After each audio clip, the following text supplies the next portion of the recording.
এজন ল'ৰাই মোক কমেণ্ট কৰিছে যে আমাৰ এপিয়াৰৰ ৰাইটাৰ মেছেজৰ যিখিনি ভাইভা থাকে তো তাৰ ওপৰত এটা ভিডিঅ' বনাইছিলোঁ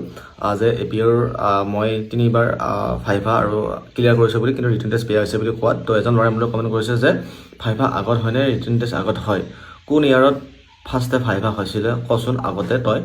তো তোৰ সঁচাকৈ মাথাটো বেয়াই চাগে বুলি এনেকৈ কমেণ্ট কৰিছে ঠিক আছে এইটো হৈছে একাউণ্টটো ন'বডি ন'জ ঠিক আছে তো যিহেতু এই ল'ৰাজনে মোক কমেণ্ট কৰিছে আৰু মই ইয়াক ক'ব বিচাৰোঁ আমাৰ যিখিনি এপিয়াৰ ৰাইডাৰ মেছেঞ্জাৰ আৰু কনষ্টেবল ড্ৰাইভাৰৰ পদ থাকে এই পদখিনিৰ ডাবল ভাইভা হয় ঠিক আছে এটা হৈছে ৰিটেনৰ পিছত ভাইভা যিটো নেকি চিলেকশ্যনৰ লাষ্ট ভাইভা হয় আৰু এটা হৈছে ৰিটেনৰ আগৰ ভাইভা ঠিক আছে তো সেই ৰিটেনৰ আগৰ ভাইভাটো হ'ল স্কিলেছৰ আগত যিখিনি নেকি নলেজ লাগে তো সেই নলেজৰ বিষয়ে তোমালোকক কিছুমান কুৱেশ্যন কৰে যিটো নেকি 3 নম্বৰ স্কিলেছ থাকে তাতে 5 নম্বৰ ভাইভা থাকে আৰু 5 নম্বৰ স্কিলেছ থাকে ঠিক আছে তো বহুত ল'ৰাই নজনাকৈ কমেণ্ট কৰে তো আগতে জানি ল'ব লাগে যে চিলেকশ্যন প্ৰচেছ কেনেকুৱা থাকে ঠিক আছে তো এপিয়াৰ ৰাইডাৰ মেছেঞ্জাৰ আৰু কনষ্টেবল ড্ৰাইভাৰৰ চিলেকশ্যন প্ৰচেছটো বেলেগ আৰু এবিবি চিলেকশ্যন প্ৰচেছ বেলেগ হয় তো আগতে জানি ল'ব লাগে তাৰপিছত কমেণ্ট কৰিব লাগে ঠিক আছে পেজটো যদি ফ'ল' কৰা নাই ফ'ল' কৰি ৰাখিব এনেকুৱা ভিডিঅ'ৰ বাবে ভিডিঅ'বিলাক শ্বেয়াৰ কৰিব ঠিক আছে বাই বাই আকৌ লগ পাম